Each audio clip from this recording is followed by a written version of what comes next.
No, ako môžete vidieť, tak som v lese a túto noc sa tu chystám prespať niekde. Takže si dám taký malý bushcraft a uvidíme, ako to dopadne.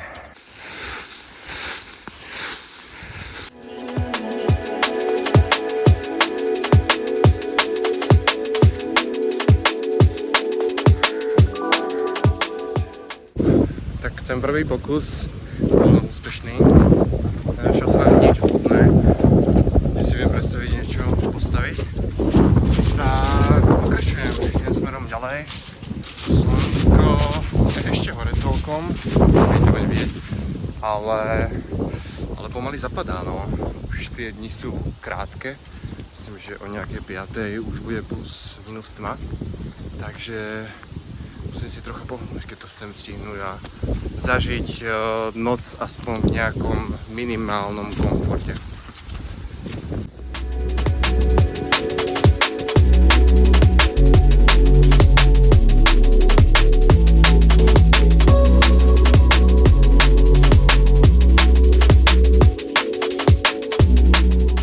Takže po chvíľke hľadania som našiel niečo, kde je celkom kľud. Nie sú tu žiadne cestičky turistické, čo bol celkom problém teraz. Takže tedy je také závetrie. Tu z jednej strany kopec, z druhej strany kopec. Akurát toto je také jemne otvorené. A tady medzi týmito strommi 1, 2, 3 by som asi naukladal nejaké drevo a spravil nejakú strechu. Myslím si, že to pôjde nejako, že by som to mohol stihnúť. Tak poďme na to.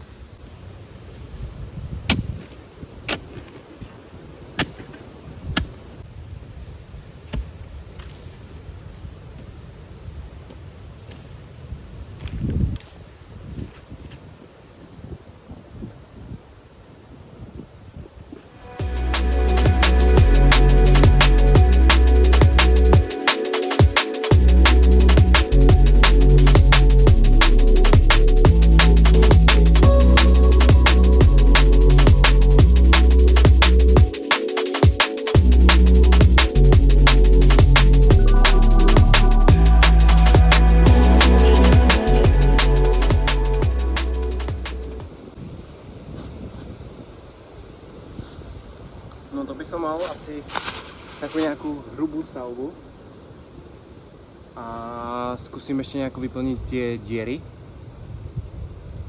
ktoré sú najväčšie, a potom spraviť nejakú strechu. Aha, sú nejaké stopy,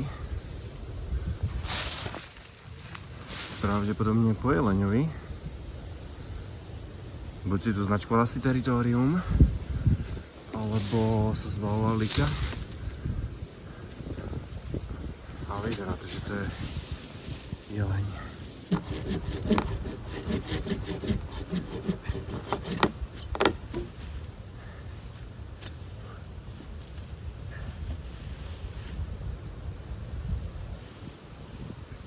Keďže už sa spieva, tak si musím pohnúť.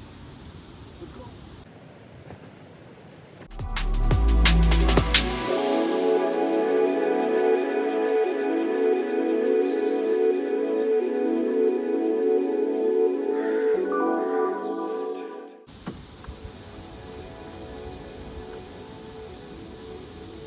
Mám pocit, že mám málo dreva.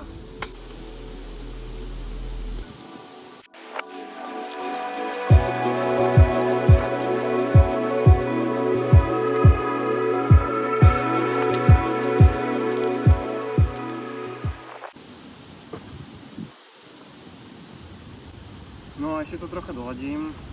Pred dažďom asi ma to úplne neoprávni, ale mámke tak celú. Ale je to aspoň trochu útulnejšie a budem mať väčší pocit bezpečia podľa mňa.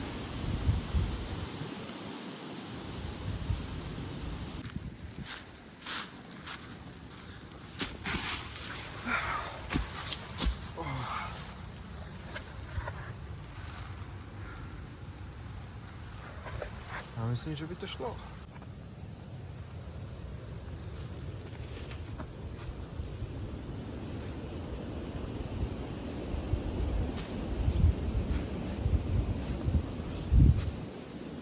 Welcome to my house.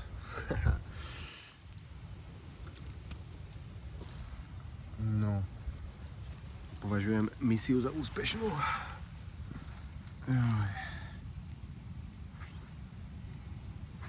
Ešte si spravím jedlo, dám si chill a pôjdem potom spať. Takže neviem, že či budem niečo ešte extra natáčať. A vidíme sa ráno. Dúfam, že noc bude v pohode, že nebude pršať. Nemalo by, myslím. A akurát tu dosť fúka. Tak dúfam, že sa vyspím.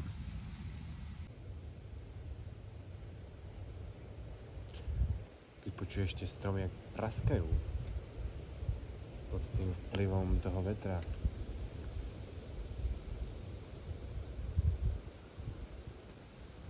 Tak si položím otázku, že ako ich to ovplyvňuje, keď sa neustále, alebo ne neustále, ale veľmi často počas svojho života